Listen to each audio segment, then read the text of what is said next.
आप सभी लोगों का स्वागत है फिर से एक बार इधर क्रिक जोन में। आशा करता हूँ सभी लोग सही सलामत होंगे। तो चलिए शुरू करते हैं आज का वीडियो, जो कि आज एक और मुकाबला था जहां पे लो स्कोरिंग मुकाबला देखने को मिला। वो मुकाबला हुआ लखनऊ सुपर जायंट्स बना मुंबई इंडियंस के बीच, और ये मुंबई इंडियंस के लिए बहुत ही जरूरी मुकाबला था, क्योंकि ये मैच अगर हार जाते तो यहाँ पे जो बाकी मैचेस जीते, सभी मैचेस जीते तब भी 16 अंकों तक पहुंचते नहीं। तो इसलिए ये मैच जीतना बहुत ही महत्वपूर्ण था, खासतौर पे मुंबई इंडियंस के लिए। वही दूसरी तरफ देखे तो लखनऊ सुपर जायंट्स के लिए मौका था कि टॉप 4 में फिर से एक और बार एंटर करने के लिए, क्योंकि पांचवें पायदान पे थे और एंटर करने के लिए आपको 2 अंक और चाहिए थे। और वहां से आप कोशिश कर सकते थे कि लखनऊ सुपर जायंट्स 2 अंक अर्जित करें और अपने घर पे ही एक और जीत अर्जित करके अपना जो प्लेऑफ में जाने का सिलसिला बरकरार रखे, जो पिछले 2 सीजन भी गए हुए थे। और वहीं पे देखे तो टॉस, हालांकि बहुत ही महत्वपूर्ण टॉस जीता लखनऊ सुपर जायंट्स ने। टॉस जीतकर पहले गेंदबाजी का फैसला किया, जहां पे आज एस्टन टर्नर की वापसी होते हुए दिखाई दी।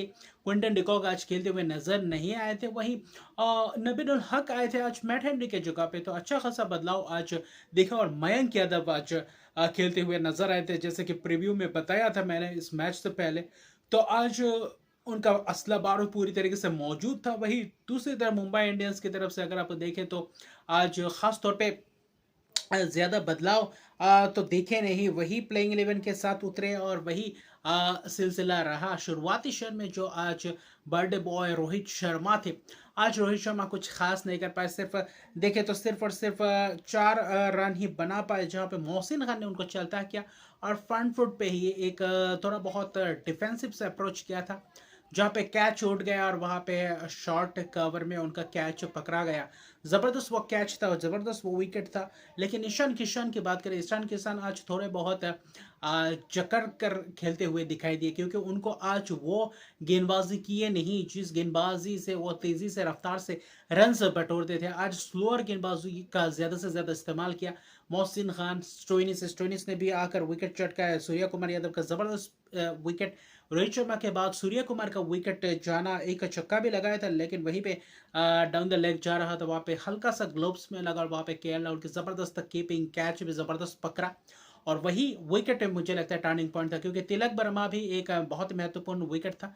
रन सिंगल्स, क्योंकि अब वहां पे दबाव पे थे, सिंगल्स बन नहीं रहा था। सिंगल्स वो जहां पे आप सिंगल लेने जा रहे थे वो सिंगल कतई नहीं था, और वहां पे आपको रन आउट करते हुए भेज गए। और वही मुझे लगता है तिलक वर्मा और सूर्य कुमार का विकेट मुझे लगता है वहां पे टर्निंग पॉइंट सा बना, और वहां पे पार्टनरशिप बिल्डअप कर ही नहीं पाए। जहां पे तिलक वर्मा के विकेट गिरने के तुरंत बाद ही हार्दिक पांड्या कप्तान को शून्य में चलता किया। नबीनुल हक ने जबरदस्त वो गेंद, और जहां पे देखे तो मिड विकेट की तरफ खेलने की कोशिश की थी, और वहां पे फंस गए हल्का सा एच, और वहां पे कैच दे बैठे और शून्य पे चलते बने। गोल्डन डक पे चलते बने। कप्तान आज बहुत ही महत्वपूर्ण पारी खेलने को था, लेकिन आज वो पारी नहीं खेल पाए। लेकिन ईशान किशान और खासतौर पे नेहाल वेदेरा जब आए थे, और मुझे लग रहा था कि शायद अब नबी या टिम डेविड को उस वक्त भेज सकते थे तेजी से रन बटोरने के लिए, लेकिन अब नेहाल वेदेरा को भेजा वहां पे इनिंग्स बिल्डअप करने की कोशिश। वो अच्छा खासा था, लेकिन ज्यादा ही कुछ डिफेंसिव अप्रोच करने लगे, जहां पे अपने आप को फंसाते गए। और स्पिनर्सों ने भी अच्छा खासा आज गेंदबाजी की, और विष्णु ने भी अच्छी खासी स्पेयर डाला, एक विकेट चटका। सभी गेंदबाजों ने एक एक विकेट चटका। दीपक हुडा ने भी 2 ओवर्स किए, और ऐसे पिच पे थोड़ा बहुत धीमा सा था, स्लोइश पिच था, जहाँ पे स्लोअर गेंदबाजों को अच्छा खासा मदद मिल रहा था। तेज गेंदबाज भी स्लोअर वेरिएशन कटर से डल रहे थे, और जिसमें से पूरी तरीके से लुत्फ उठाए गेंदबाजों ने। स्टोइनिस ने भी 3 ओवर में 19 रन देकर एक विकेट। सभी गेंदबाज अच्छा ठीक ठाक से गेंदबाजी कर रहे थे। मोहसिन खान ने भी 2 विकेट चटकाए थे, लेकिन फिर से देखे तो आखिर में थोड़ा बहुत रन पड़े थे। आखिरी 5 ओवर में देखे तो करीबन देखे तो 45-46 रन के करीब बने थे। वरना अगर अगले के 5 ओवर में रन नहीं आते तो शायद 115-20 भी बनना बहुत ही मुश्किल सा बन गया था, क्योंकि नेहल वेदेरा और ईशान किशान के बीच अर्शदीप का पार्टनरशिप जब 27 पे 4 था, वहां पे अर्शदीप का पार्टनरशिप हुई, लेकिन बहुत ही धीमे तरीके से हुई। अगर वहां पे भी थोड़ा बहुत रफ्तार बनाने की कोशिश करते तो शायद, क्योंकि एक और बार मयंक यादव जब पहले ओवर अपना डालने आए थे, वहीं पे पहले ही गेंद पे देखे तो डीप मिड विकेट पे उनका कैच छूटा था। स्टन टर्नर द्वारा बनना वहां पे ही चलते बने थे। फिर नेहाल वेदेरा को भी एक थोड़ा बहुत जीवन दान मिला था। तो कुल मिलाकर देखे तो उतना खास खास प्रभाव नहीं डाल पाए जो प्रभाव डालने लायक था। हालांकि नेहाल वेदेरा ने आखिर में जाकर जाते हुए थोड़ा बहुत रन बटोरे। 46 रन की पारी खेली 41 गेंदों में, जो अच्छा खासा आज अहम पारी खेली थी। ईशान किशन ने भी 32 रन की पारी खेली थी, लेकिन 36 गेंदों में थोड़ा बहुत तेजी से प्रदान करना चाहिए था, लेकिन वहां पे धीमे हो गए। और वहां पे 14वें ओवर में अगर आप देखें तो मयंक यादव के ओवर में वहां पे थोड़े बहुत रन्स बटोरे, करीबन 15-16 रन बटोरे थे, और वही थोड़ा बहुत मोमेंटम अपने तरफ लाए थे। और उसके 15वें ओवर में जहाँ पे छक्का भी जरा था, 2 छक्के 1 चौके लगाए थे। फिर रवि बिश्नोई के ओवर में 10 रन, और वैसे ही कुछ 10-11 रन के रन्स लेने के कारण वहाँ पे रन्स बटोरे 144 तक आखिर में मैच को लेकर गए, जहाँ पे अच्छा खासा गेंदबाजों ने स्पेल्स किया। 144 पे 7 विकेट गंवा चुके थे 20 ही ओवर पे, जहाँ पे 46 रन की शानदार पारी खेली थी नेहाल वेदेरा। अगर थोड़ा और तेजी बीच में थोड़ा बहुत और तेजी से रन्स बटोरते, हिट्स लगाने की कोशिश करते, तो शायद वहाँ पे मददगार साबित होता। 160-70 तक अगर पहुंचते, 170 के करीब पहुंचते, तो शायद इस मुकाबले में अपने आप को मौका देते। लेकिन वहां पे चेस करने को, क्योंकि आज अश्विन कुलकर्णी अपना डेब्यू कर रहे थे लखनऊ सुपर जायंट्स के लिए, जो एक युवा बल्लेबाज है, जो अच्छा खासा ऑलराउंड ऑप्शन भी आप कह सकते हैं। और वहाँ पे उनको ही शुरुआती क्षण में नुवन तुषारा को लाया गया इम्पैक्ट प्लेयर के तौर पे, और वहाँ पे उनको ही चलता किया। पहले ही गेंद पे 0 पे चलता किया। केएल राहुल के साथ आए थे सलामी बल्लेबाजी करने। फिर स्टोइनिस और केएल राहुल के बीच एक अच्छा खासा पार्टनरशिप बना, और वहाँ पे पहले ही ओवर नुवन तुषारा ने किया था, दूसरा ओवर जसप्रीत बुमराह अच्छा खासा, तीसरा ओवर नुवन तुषारा, पहले 3 ओवर तक अच्छा खासा रोक के रखा था। जो चाहिए तो मुंबई इंडियंस को वो स्पेल में ऊपरी क्रम के बल्लेबाजों को विकेट जल्दी से जल्दी चटकाना।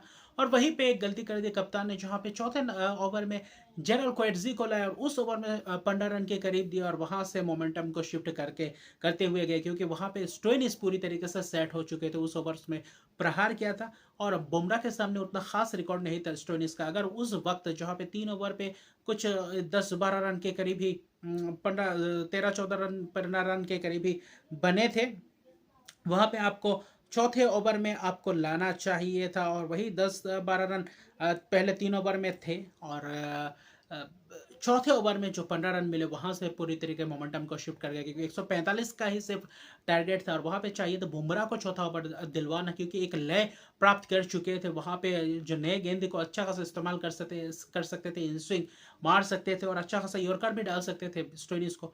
वहां पे विकेट जल्दी से जल्दी चटकाने की कोशिश कर सकते थे, लेकिन 6वें ओवर में लाए, और वहां तक आते आते रन्स बहुत सारे दे दिए थे, और पावर प्ले में अच्छा खासा प्रहार किया था। आखिर में जाते जाते देखे तो 52 रन बना चुके थे, तो वहीं पे मुझे लगा मोमेंटम को शिफ्ट कर गया। लेकिन वहां पे हार्दिक पांड्या पावर प्ले के बाद आए गेंदबाजी करने, जो केएल राहुल का विकेट चटकाया। लेकिन अगर आप देखें तो दीप मिड विकेट में जो जबरदस्त कैच पकड़ा, खासतौर पे मोहम्मद नबी का जबरदस्त जजमेंट था, वो कैच जबरदस्त अंदाज से लिया, और वहीं पे वो विकेट 28 रन बनाए कप्तान ने। लेकिन स्टोइनिस के प्रहार पूरी तरीके से दिखाई दिया।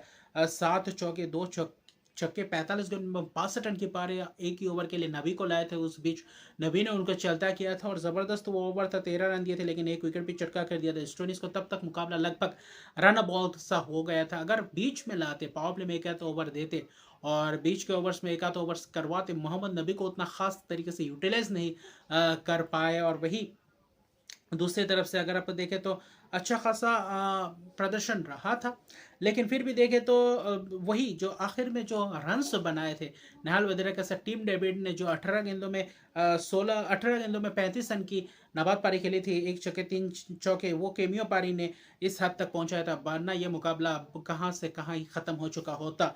वापस स्टोइनिस का विकेट गिरने के बाद थोड़ा बहुत जगह था, उम्मीद है, लेकिन वहीं पे रन से भी बटर चुके थे। लेकिन उसके बाद गुच्चों में थोड़ा बहुत विकेट्स गिरे, मार्कस स्टोइनिस का गिरा, दीपक हुडा का विकेट गिरा, फिर वही एस्टर टर्नर को चलते कि आखिर में ऐसा था कि आखिरी ओवर तक मैच आ गया था। लेकिन वहां पे जाते जाते मुकाबला 4 गेंद शेष रहते मुकाबले को ख़त्म किया। आज पूरन थोड़ा बहुत दिक्कत में दिख रहे थे, लेकिन 2 विकेट्स हार्दिक पांड्या ने भी चटकाए। 4 ओवर में 26 रन, अच्छा खासा स्पेल किया, स्पीच से भी थोड़ी बहुत मदद थी, और अच्छा खासा स्पेल भी किया था, विकेट्स भी चटकाए थे। लेकिन वही जो थोड़ा बहुत पावर प्ले में अगर वो थोड़ा बहुत यूज़ करते, एक ओवर नबी को डालने देते, एक ओवर बुमराह को चौथे ओवर डालने देते, तो शायद वहाँ पे कुछ अलग सा कैलकुलेशन हो सकता था और समीकरण बैठ सकता था अलग सा, लेकिन वहाँ पे आपने थोड़ा बहुत मोमेंटम दे दिया और वहाँ से, लेकिन यहाँ पे चांस था लखनऊ सुपर जायंट्स को थोड़ा बहुत तेज़ी से रन्स बटोरने के लिए और वहीं पे देखे तो 100 को बेहतर करने के लिए, लेकिन वो मौका गवा दिया, आखिरी ओवर तक मैच को लेकर गया और आखिर में जो बदौनी का रनआउट भी था वो भी थोड़ा बहुत कंट्रोवर्शियल विकेट था, क्योंकि ऐसा लग रहा था बल्ले शायद ग्राउंड क्रीज के अंदर थोड़ा बहुत टच कर चुका होता, लेकिन वहाँ पे दिखाया कि वहाँ पे जो ग्लोब्स पे बैट का हैंडल जो था वो पकड़े हुए था और वहाँ पे थोड़ा बहुत उठा हुआ था, ऐसा लग रहा था, लेकिन ऐसा नहीं, थोड़ा बहुत मुझे लग रहा था कि क्रिस में अंदर पहुंच चुके थे, उसके बाद उठा हुआ था। तो अंपायर्स ने आउट दिया, ये भी कंट्रोवर्शियल विकेट। फिर वाइड एक था पूरन का, हालांकि वाइड दिया था, लेकिन वहाँ पे एंगल पीछे से दिखाया गया कैमरा, अमूमन देखिए तो सामने वाले जो बल्लेबाज जिस एंड से गेंदबाजी करते हैं उसी से सीधा एंगल से कैमरा पोजीशन दिखाते हैं, लेकिन वहीं पे थोड़ा बहुत कुछ आज अंपायर्स ने थोड़ी बहुत गलती की, लेकिन आखिर में जाते जाते देखे तो गेंदबाजों ने थोड़ा बहुत अच्छा खासा गेंदबाजी किया था, जेराल्ड क्वार्ट्जी के अलावा अगर आप देखें तो लेकिन वहाँ पे भारी पड़ गया लखनऊ सुपर जायंट्स और आखिर में जाते जाते 4 विकेट से मुकाबला जीता, 6 विकेट लिए थे, लेकिन फिर भी देखे तो थोड़ा रन्स रहता और थोड़ा बहुत कप्तान थोड़ा और बहुत अच्छा खासा कप्तानी करते, गेम बॉलिंग चेंजेस अच्छे खासे करते तो शायद मुकाबले में पूरी तरीके से ट्विस्ट ला चुके होते और वहाँ पे ज़बरदस्त ये कांटेदार भी मुकाबला रहा, लेकिन मुकाबला 2 अंक अर्जित कर गए। वहाँ पे मुंबई इंडियंस अभी फिलहाल प्लेऑफ में पहुंचना बहुत मुश्किल ही मुश्किल है, जैसे कि रॉयल चैलेंजर्स बेंगलुरु की परिस्थिति है वैसे ही परिस्थिति अब मुंबई इंडियंस की भी हो चुकी है, लेकिन लखनऊ सुपर जायंट्स इस जीत के साथ तीसरे पायदान पे आ चुकी है, तो अभी रोमांच बना हुआ टॉप 4 के रेस के लिए। तो देखते हैं आगे आने वाले मैचेस कैसे रहते हैं। तो अभी के लिए इतने, अगर अभी तक मेरे चैनल को सब्सक्राइब नहीं किया तो मेरे चैनल को सब्सक्राइब कर दीजिए, लाइक शेयर कमेंट जरूर कीजिए। तब तक के लिए गुड बाय।